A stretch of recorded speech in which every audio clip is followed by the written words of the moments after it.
Hi guys, this is Canon with MakeUseOf.com, and today I'm reviewing HTC's Nexus 9. The Nexus 9 comes in a square white box with rounded corners. Inside the box you can find a micro USB cable, charger, and instruction manual. The Nexus 9 features the same soft touch matte plastic employed in the Nexus 5 and the 2013 Nexus 7.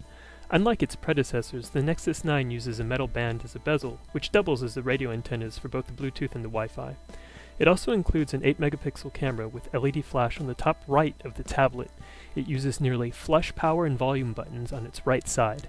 At the bottom rests a micro USB port.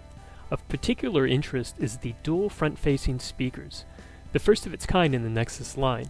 Unfortunately, HTC chose not to leverage its boom sound speakers. And according to iFixit's teardown, we have two small phone-class speakers instead. Additionally, the rear case exhibits bad design. It creaks around the micro USB port and flexes in the middle of its back. The Nexus 9's 4:3 ratio screen competes on the same plane as the Apple iPad Air and the Air 2. The Samsung Galaxy Tab S has an AMO LED screen, which is substantially better, although when it comes to pixel resolution you won't really notice the difference between a 281 ppi screen and a 359. Sadly, the 9 falls squarely behind the older Nexus 10's 2560 by 1600 resolution, which offered a 300 ppi pixels per inch. For developers, though, the Nexus 9 should be able to simulate most devices' screen size, except for the largest around. Unfortunately, the high-gloss Gorilla Glass 3 comes without any special treatment, and its visibility in daylight leaves much to be desired. Another issue is the small amount of light bleed from the corners of the screen, which is most visible at maximum brightness.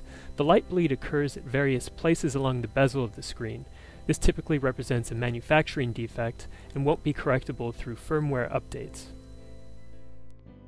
The NVIDIA Tegra K1 Denver chipset used in the Nexus 9 offers, to date, the best performance available within the Android ecosystem, but the chipset's performance isn't uniform. While many of the screen transitions in the Nexus 9 feel snappy, not all apps will run smooth. I noticed a small amount of stutter and jarring screen transitions. In fact, many of the 2013 Nexus 7's apps launched just as fast and with no stutter. I would attribute the strange stuttering to a lack of firmware refinement. I've simultaneously launched Google Now on both the Nexus 9 and the Nexus 7. In theory, the 64-bit architecture, wireless AC, and faster chipset on the Nexus 9 should automatically translate into faster app performance. In reality, it does not.